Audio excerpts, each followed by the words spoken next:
So our first 10 years in Division One was quite a roller coaster. We had three different head coaches. We made moves into both the MAC and eventually into Conference USA. We had a title game appearance. We also had our first bowl and lots of exciting games. So, what did the second decade bring to our football program?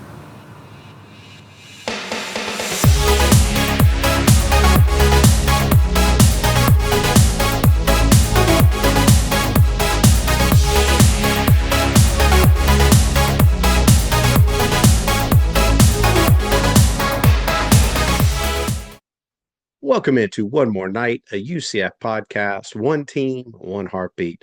This is Coach Wolf, and today we're going to talk about that second decade of Knights football in Division One, the years from 2006 to 2015. So, we just got off a title game and also the bowl loss. We entered 2006 with some exciting news, and that was we're going to have a stadium in 2007. So we're going to have an on campus site now for our football program, which means we can stop going down all the way downtown to the Citrus Bowl. Super exciting, especially access with students being able to just kind of walk over. Just the campus is transforming. So we're just getting really excited about that. So we started off the year with a win over Villanova, and then we went on the road to number seven UF and would get totally blown out 42-0. So that was a little disheartening. But then we would host USF. Now, this was going to be one of those things where we've been trying to talk back and forth with South Florida about getting a little rivalry going. So we played. We crowd was great. It's 46,000 in the Citrus Bowl, but we would lose 24-17. We'd also get blown out by Pitt that year, and that one was at home 52-7. So we would get three conference wins, so not near as successful as we were the year before.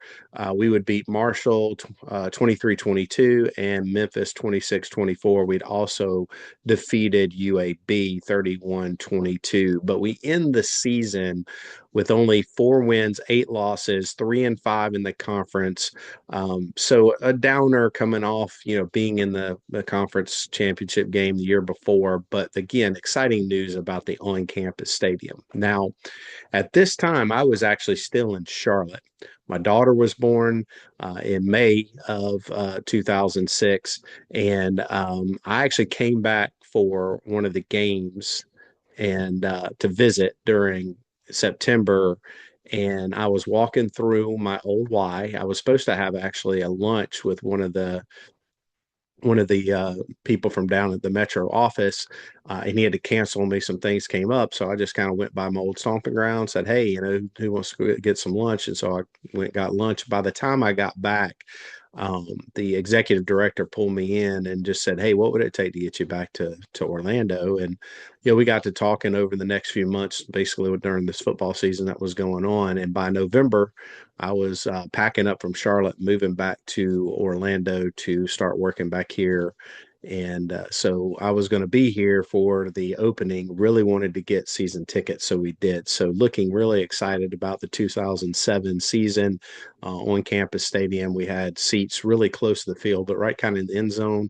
But it was just, hey, we were going to be there for the start of that first one. Now, UCF also started to do some branding changes, and that was one of the things they wanted to change. As you've been hearing me, we always say UCF, we always say UCF, but I told you back in the first decade, pretty much everybody called us Central Florida. Like even on broadcast, when you'd see the score board on there, you would see Central Florida. Well, we really wanted to be UCF. We really wanted to go away from the Central Florida and be UCF. It was just kind of a branding thing. Another thing we did is we were the Golden Knights, and we really wanted to drop the Golden and just go to Knights. So Central Florida Golden Knights really became our mantra in 2007 to be the UCF Knights. So that was one of the big changes also with the stadium, with the branding. We would start off at North Carolina State. We had a running back named Kevin Smith. It was supposed to be a big year for Kevin.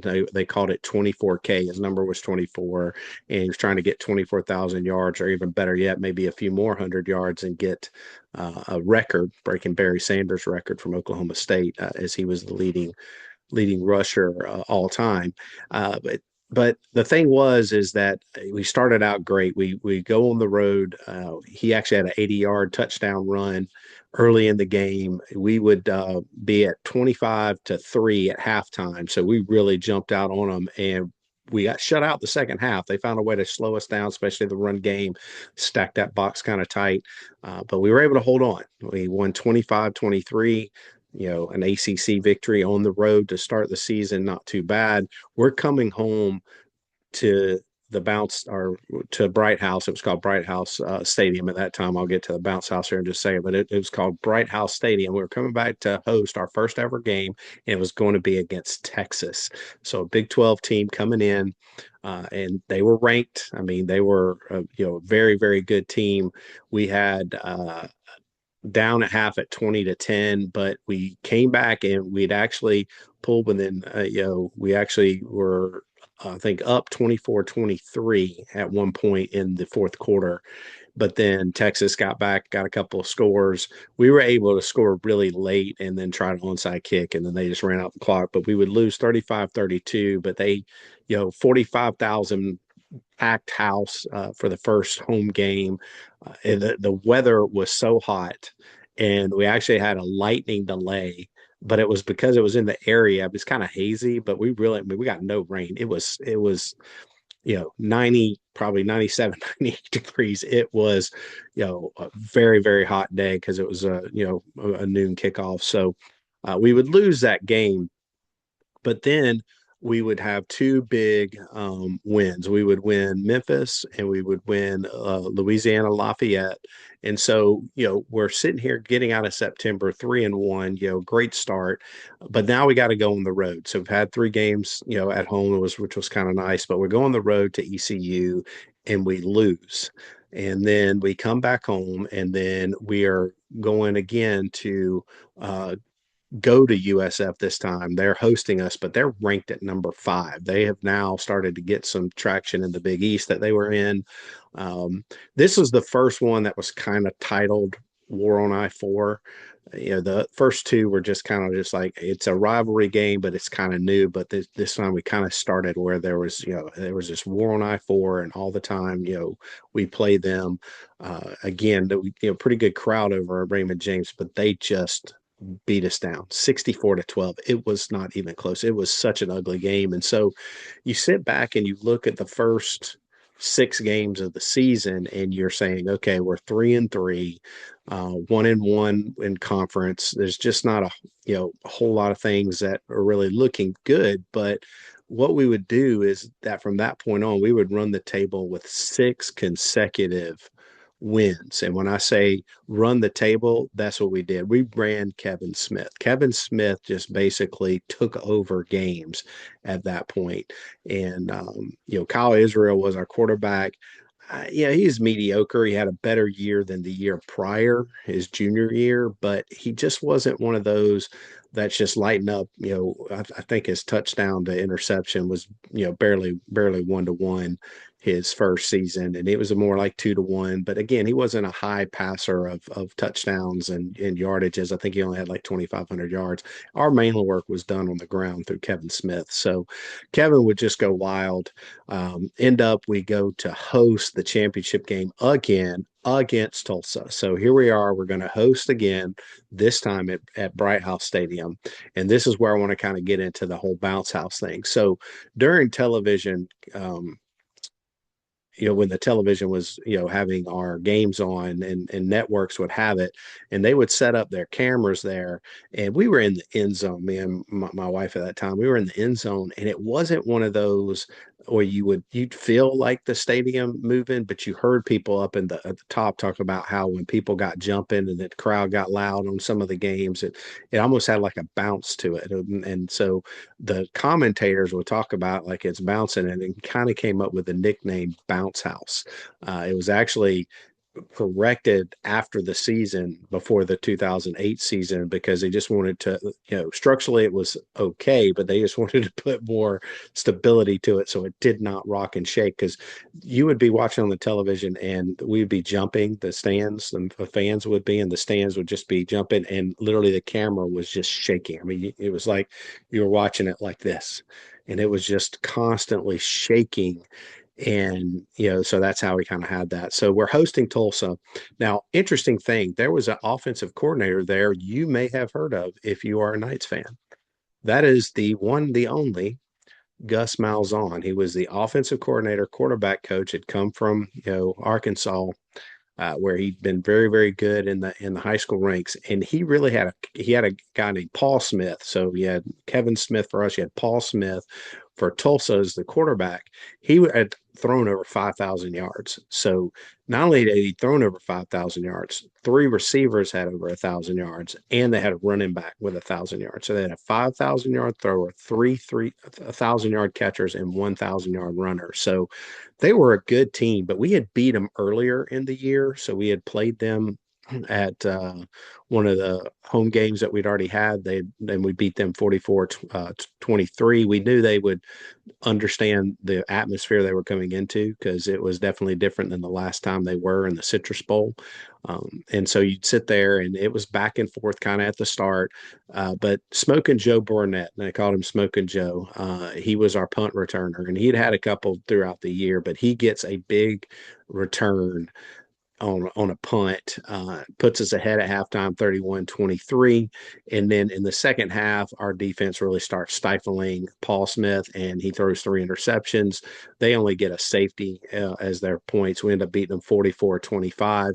It's our first conference championship. We are just super, super excited. And we're going to be heading to the Liberty Bowl to play a 6-6 Mississippi State team. But, we just wanted to sit here and we were just so excited to sit here and have the first year of the stadium. We actually get a championship. It was just a great way to kind of cap off the year. So we're going to flip in and just give a quick pause here so I can get my notes set up, and we're going to talk about the Liberty Bowl and continue on with the seasons under this second decade.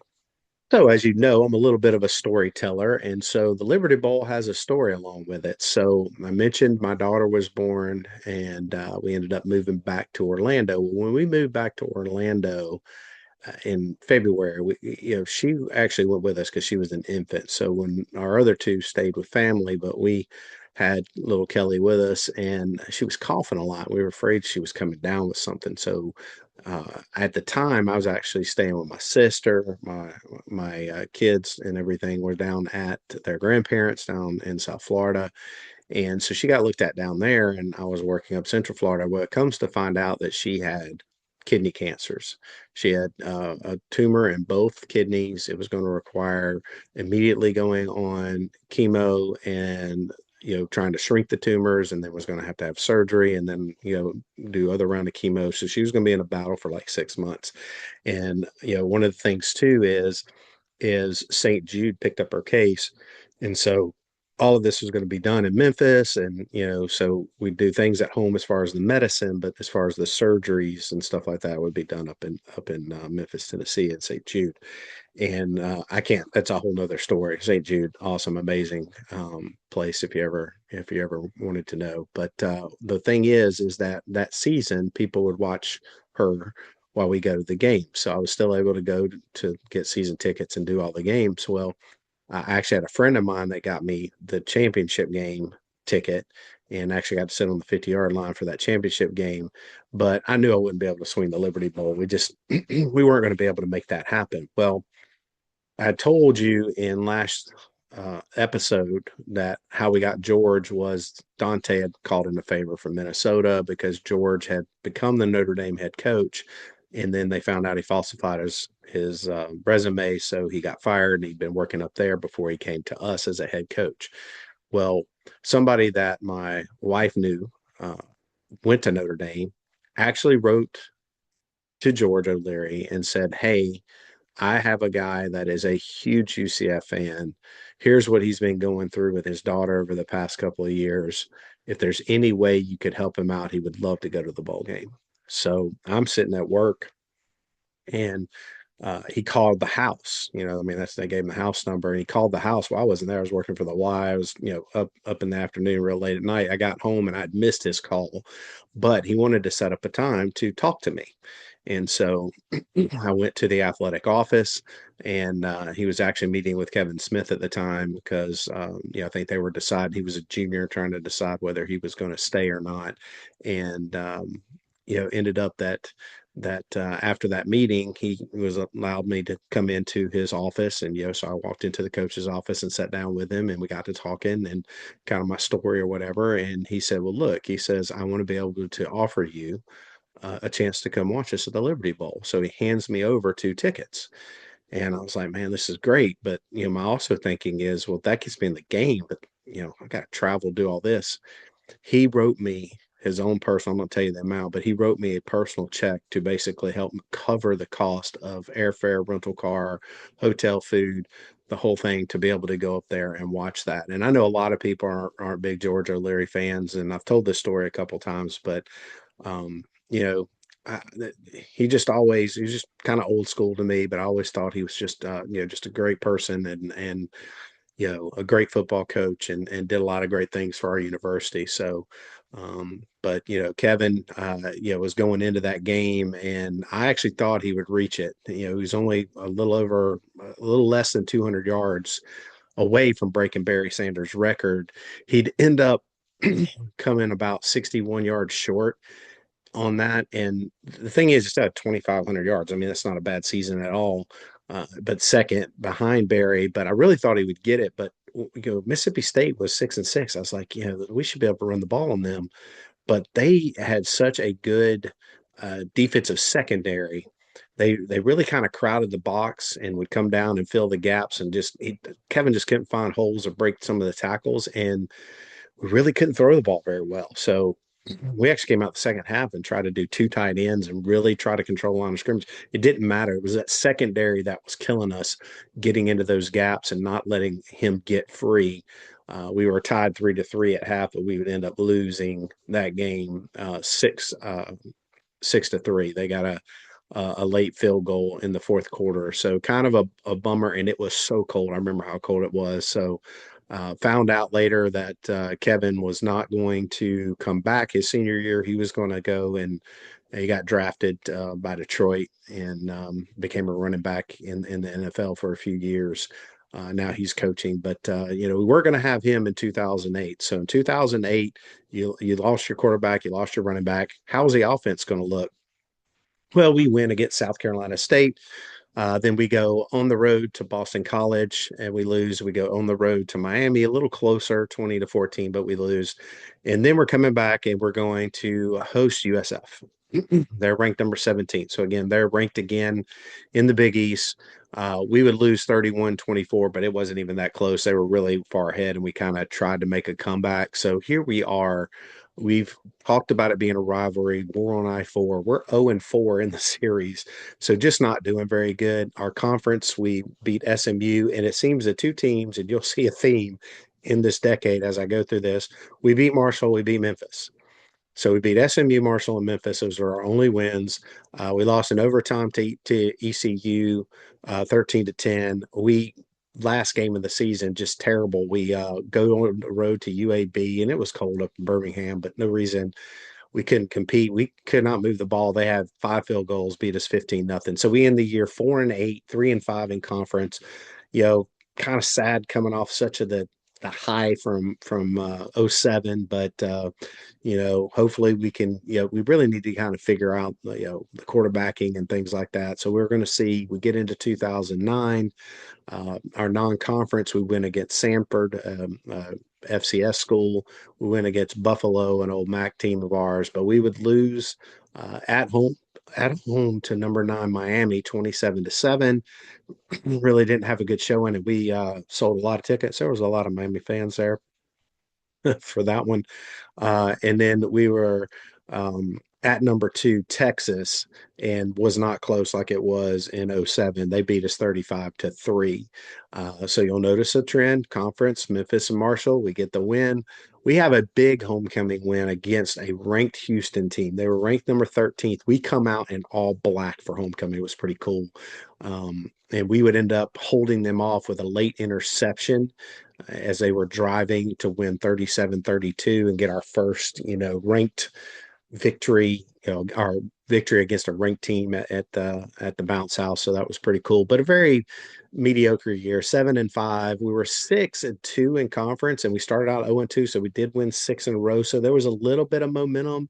And so we get a bowl bid. We go to St. Pete this time, and we're playing Rutgers. So this is our third bowl. So we're looking forward to hopefully getting off the losing side, but we didn't. We lost 45-24, so we're 0-3 in bowl games. Going into 2010, we weren't really sure kind of what we had. We had a losing season, a barely winning season, what we're going to have. We start off with a home FCS win, and then we're hosting North Carolina State.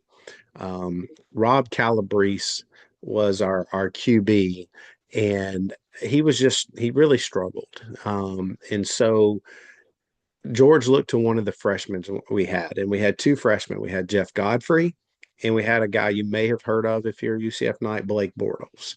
Well, he ends up going with Jeff Godfrey, and he ends up coming into that NC State game and really providing. Not only he's a small in stature, but he's able to utilize his legs, and he's one of those that he really sees the field really good on the outsides because there's nobody in front, but he misses things across the middle, kind of runs first sometimes where he probably, if he'd stay in there, the things have opened up. I just don't think he could really see well over the line, but he at least would keep us in games. We lost 28-21 to that team, to North Carolina State, but then we would win against Buffalo, and we were on the road there. And then we go to Kansas State, and I remember this one because I turned on to watch the game, and they're in a rain delay, and it was raining so hard it was like the water was just like cascading down the stands. They have like big concrete stands, and it was just cascading down. So it was delayed for a long period of time. Kind of came out a little wet.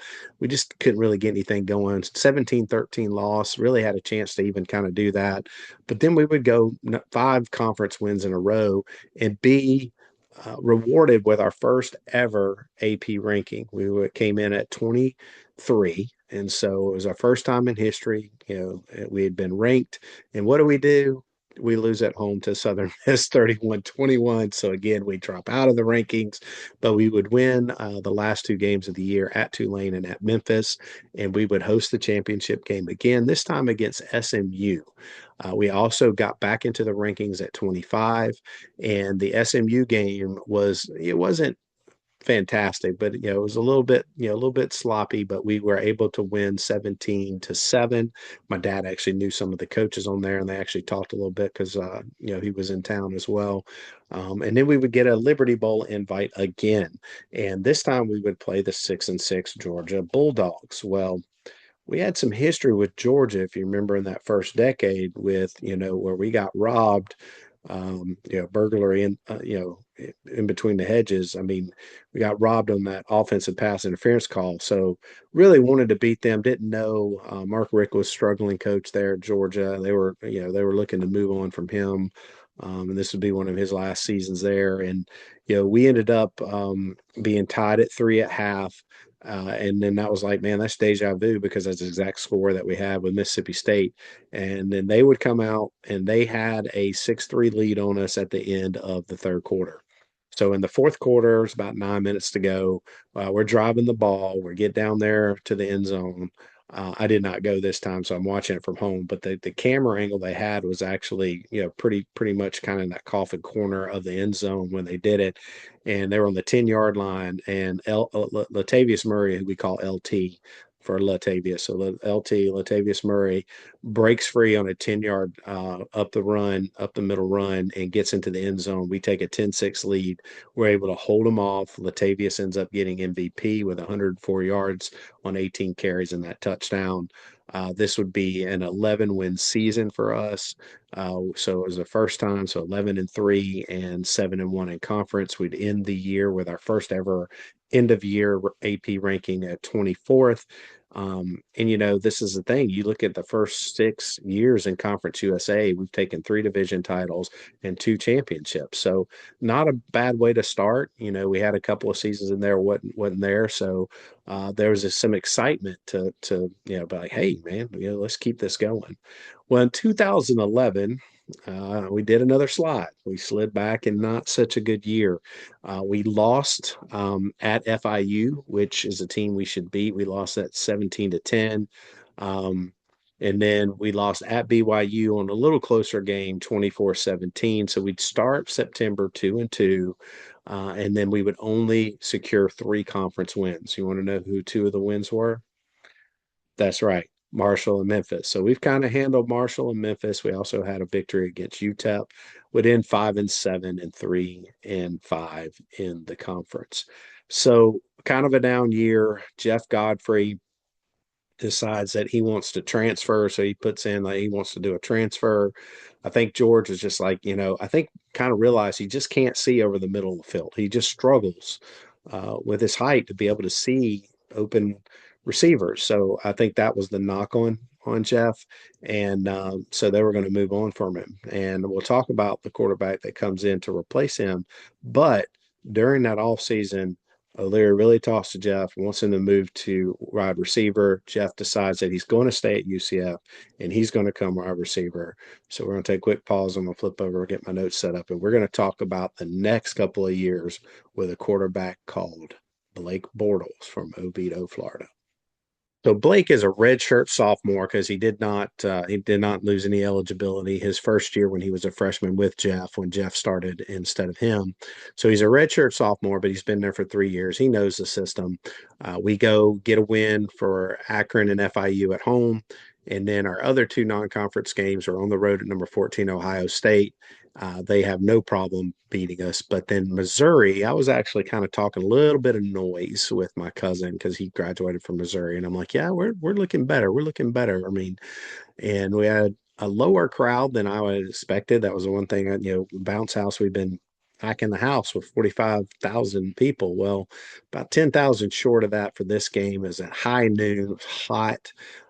So 35,000 there. So attendance is starting to kind of fizzle a little bit. So that doesn't help us. I really feel like that energy in the stadium does help the us kind of get set up and get some things going. But we would get all conference wins after that start of 2-2 except for one. We'd lose to Tulsa 23-21 at their place. And so we are Eastern champs again, but we have to go play Tulsa. Tulsa's the West champ. We'd already been out there and they beat us before, but we kind of knew what we were getting into. So we go there and we play the championship game this time. We're going to them instead of them coming to us. They want to repay the favor so bad, and they do.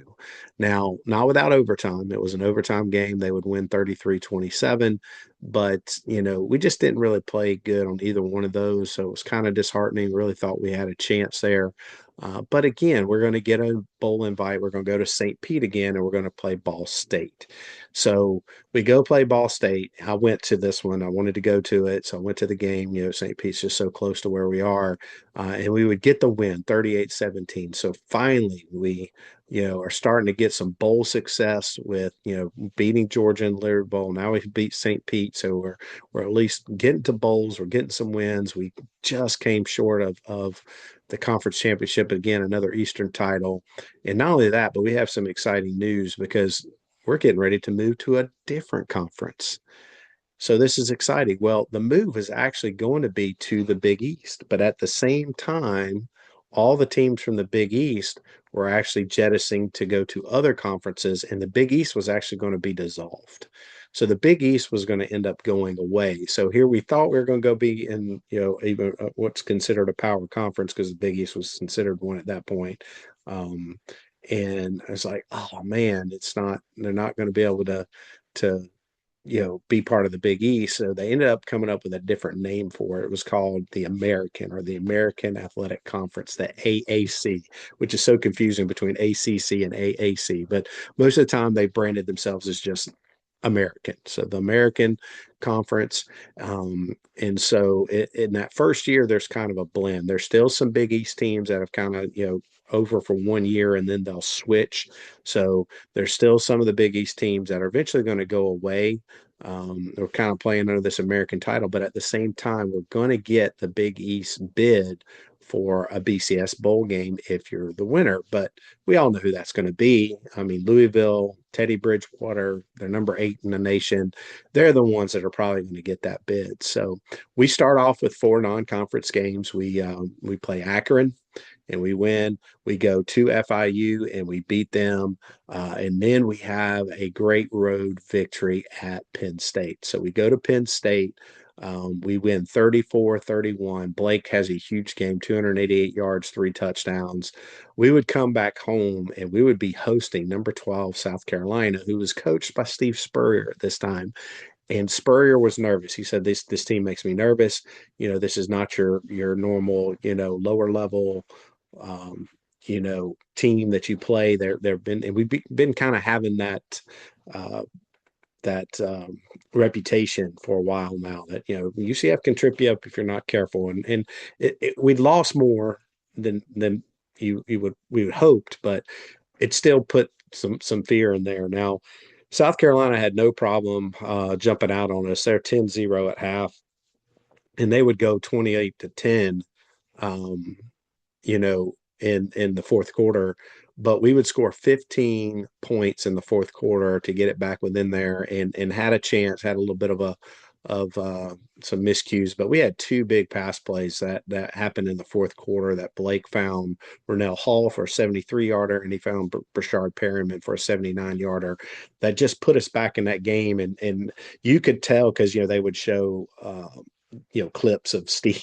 He was getting a little nervous on the sideline because he just knew that this team can and does have the ability to knock you off. So we'd end up losing that game, but then the conference, Memphis, we owned. We took care of them. It was one of those things, though, we had to come back on the fourth quarter. So that was the biggest thing in 2013. We were like the comeback kids, but we had owned them. I mean, them and Marshall, we beat. Well, we were actually down 17-10 in the fourth quarter. And running back Storm Johnson's actually going into the end zone and he fumbles it. But luckily, Chris Martin, one of the offensive linemen, jumps on it. We score. So it's tied. There's only a couple minutes remaining in the game, and we're kicking off to them, and so they're going to get a chance to see if they can go down, maybe kick a field goal and win or whatever.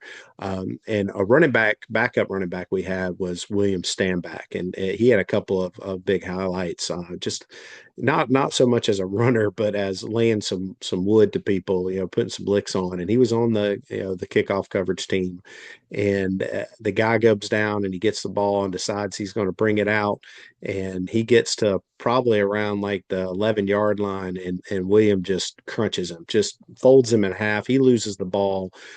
We end up having, I think it was Drico Johnson ends up scooping up the ball and scoring a touchdown. So now we're up by 7.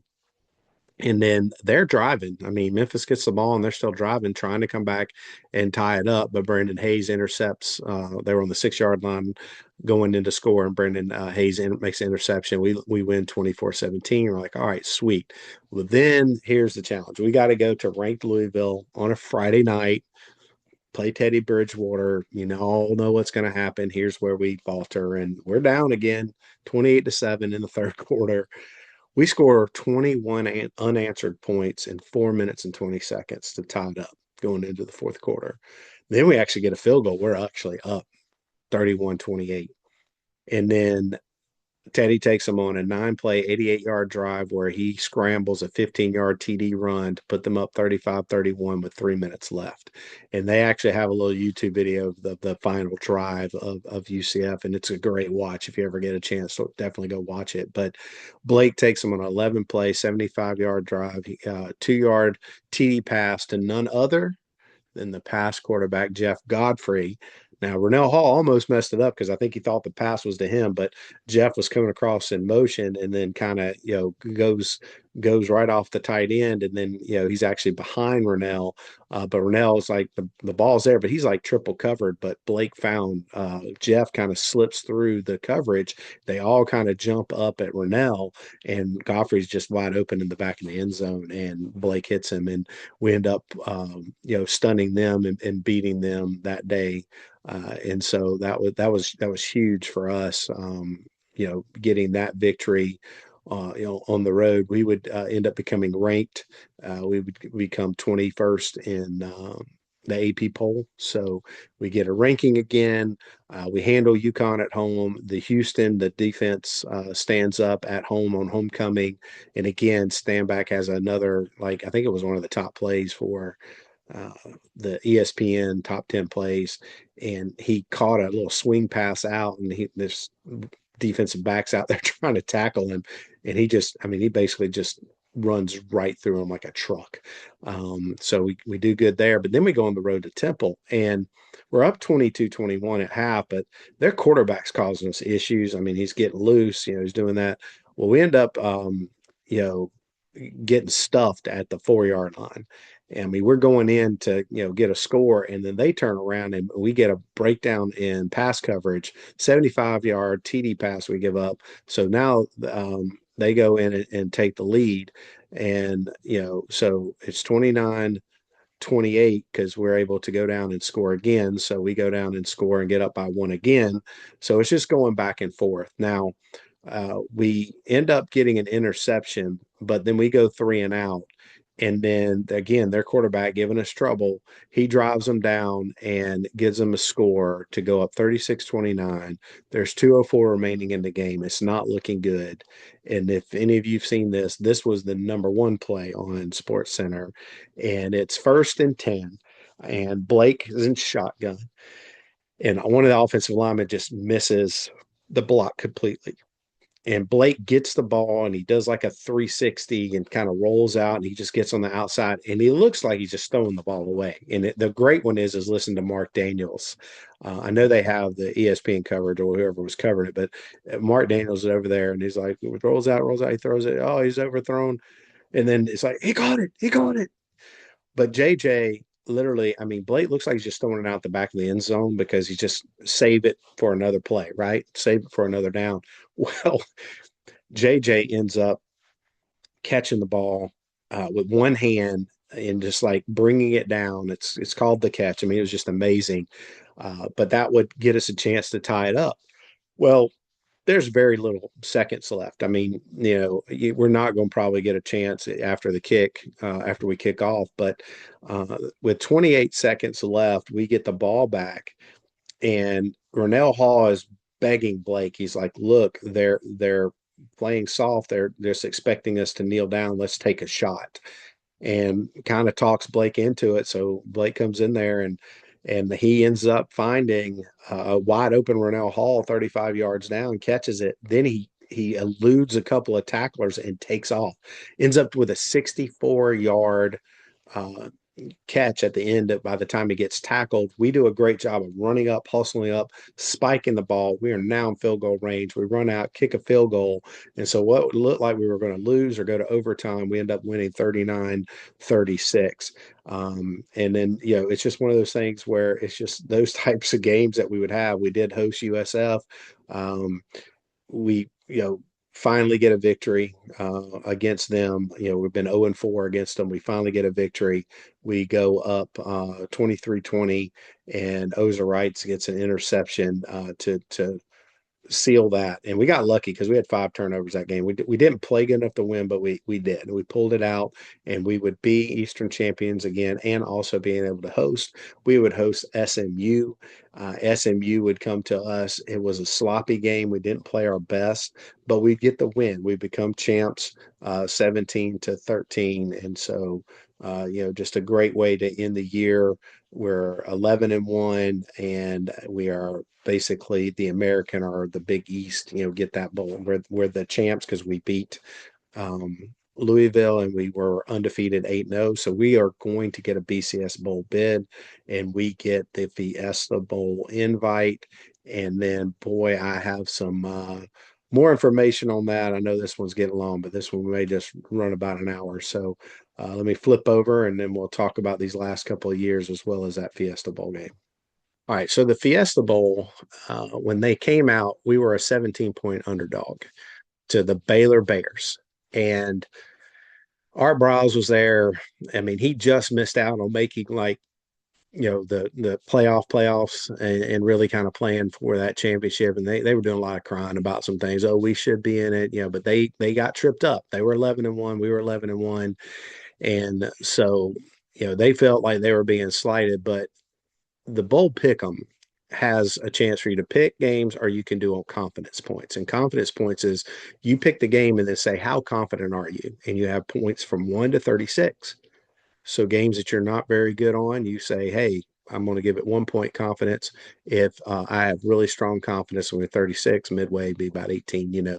So you're putting confidence points. Well, all these experts come out and they're talking about how UCF shouldn't even be in the game. I'm not even going to watch it. 36 points, Baylor wins.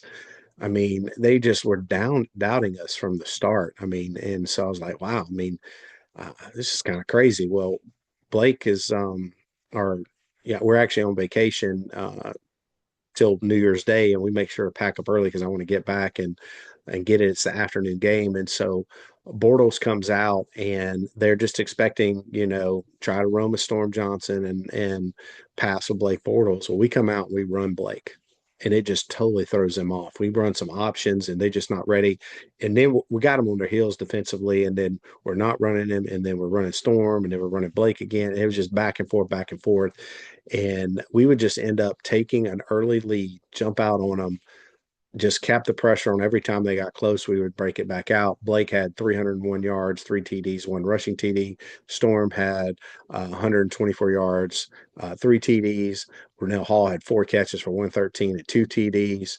And we just never trailed the whole time. And Bortles ends up being offensive MVP, puts in his draft ranking. It says, hey, Blake, as a junior, it's time for you to come out. So he did. He got third pick to the Jags. So we're going to lose Blake. Storm Johnson actually got picked up in the 7th round. So they'll be together for their time in Jacksonville for a little bit. But, we're like going into 2014, we're like, who's going to be our QB? And so in 14, we start out in Dublin where we're going to play Penn State. Ends up that Pete DeNovo gets the nod to be quarterback. And that was probably the hardest first half of football I've watched in a while of UCF because we've had so much success. He ends up putting Justin Holman in. Justin ends up bringing us back, almost getting the victory. We lost 26-24, but Justin kind of solidifies that he's probably going to be the QB to do. We're hosting no, I'm sorry, we're on the road. We hosted Missouri before. We're on the road at Missouri. Missouri's ranked 20th. We'd lose there. But we'd go to BYU. Um, Actually, BYU comes to us, man. I'm hacking this one up. But BYU would come to us and we would win at home against them in overtime, 31-24. So that was a good win for us. But the biggest one that really hurt us is we lost to UConn.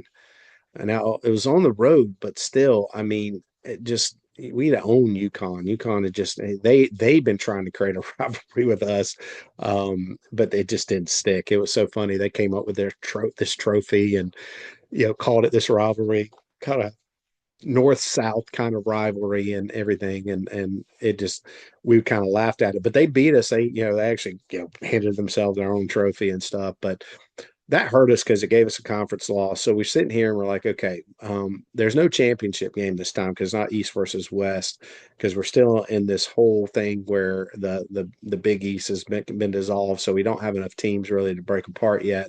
So we end up, that was like, okay, well, we need to win out. We need to somehow find a way to win out. So we go to USF, we get another victory over them, would win 16-0.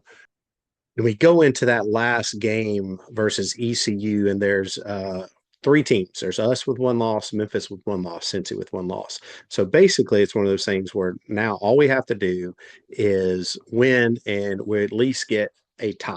We at least get a tie. And if, of course, 2 teams loses, then that 1 team would get it. If 1 team loses, 2 will share. But if all 3 win, 3-way tie, you all share as co-champions. So, but unfortunately, we're East Carolina. We go down 30-26. There's 2:17 remaining. We get the ball and turn it over on downs. We're at our 15-yard line. I immediately flip over to another game. It's over. They're just going to run out the clock. Well, all of a sudden, we all get, like updates on our phones, especially with teams we follow, and I follow them. So I'm sitting there, and my phone like comes up and gives this notification that UCF won, and I flip back and actually see the last play with DirecTV. It's on a lag. I see the last play where Justin Holman throws this Hail Mary. And there's three ECU guys around it, but the problem is Justin threw it so high. He threw it like a punt. So it wasn't like a pass that's on a real straight dart where you stand in front, you can knock it down. He literally threw it so high in the air, probably 50 yards in the air at least. But I mean, so it went up so steep and then it's coming down so steep. Like it was beyond their reach. And Perriman just brings it in. And we actually win the game on a Hail Mary. And I went back and was like, well, what happened? Why did they not run out the clock? But I put it down and they decided they were just going to kneel down. Well, we still had a timeout and we call a timeout. At the second one, they realized, oh no, now they're going to get some other ones. So they kneel on the third down and call their timeout. And they're like, well, there won't be enough seconds. We'll just, run around, run around. Well, he runs around. And so they were on the 15. We get the ball back at the 35. So we're at the 35 because they took 20 yards they gave up, but they got themselves out of field goal range. And so on the fourth down, they actually lost 11 yards. I mean, it was just stupidity. I mean, but luckily for us, but stupidity. But we go out yard, a 14-yard out route, and then the 51 yards to the Hail Mary to win. We get another bowl bid to St. Pete. This time we'd play NC State again. I would go because it's just so close. We would lose 35 or 34-27, but it wasn't even close. That game there, we scored a garbage touchdown really, really late, and we just did not look good that game. We did 9-4, so 9-4, 7-1. Coming off the year before, we had a 12-win season. It felt bad. It just didn't feel as good, after such a big season and 13 to come out in 2014. Just like I said, 9 wins. I mean, Lord, right now we'd love to have 9 wins. But it's just funny how the perspective changed so much. But we move into 2015, and if we thought that the 2004 season was bad, the 2004 season we basically said, "Hold my beer." Because this season was the absolute worst in UCF history. So to end off this decade, we got to end it on a bad note where we ended the first decade on a higher one. But we would make 0-11 look good because we go 0-12. We lost to FIU 15-14. We went on the road to Stanford, who was a tough team, but they beat us. But the biggest one is we lost to Furman, who was an FCS school. You just can't lose to FCS schools. We lost 16-15. We go on the road to South Carolina, lose to them. That one wasn't there. Then we start off our first 4 conference games, but all of them are blowouts. Like we're not even in the game. It's like our cheerleaders are playing. It was so bad. O'Leary decides to resign. Now, Danny Barrett ends up picking up the last 4 games as our coach as interim. Our offense scores 47 points in the next 4 games, could barely average 10 points. I mean, we'd look so lethargic. It was just a big crash. We crashed with a big thud. Not only with O'Leary resigning, do we lose our coach, but Tribble, our AD, when O'Leary was there, got in trouble a few years earlier. And so O'Leary took over AD and coaching responsibilities. So now we're in the hunt for an AD and a coach. So we got to hire. Question is, with such high at 2013 to come crashing so hard in 2015, there was a lot of questions on our minds. Could we get back to our winning ways? Now, looking over this second decade that I've covered, we had some great time, 6 bowls, three of them we did wins. We had 2 conference championships. We had one co-championship. We had another one where we had an additional division title, but we lost. So we're 2-3 in championship games. We had been ranked at the end of the year 21 and also ranked number 10 in the 2013 season when we won the Fiesta Bowl. So you look back over the second decade, you're like, yeah, it wasn't all bad, but it just the way it ended there in 2015, it was going to be, we're like I said, we had no coach, no AD. And so when we come back on our third series of this 30-3, we're going to talk about the third decade as we lead up to our season here and talk about some things that happened over that third decade. And could UCF rebound and turn around from such a poor showing here at the second one? But again, overall, very successful second decade. So, all right, guys, that's going to wrap it up for now. Let's look, 50 minutes. I know that's a long one, but like I said, we're going through a lot of the history, and it's good to look back. And I'll come back on Thursday and give you the last part of this little series I have here. And as always, go Knights, charge on.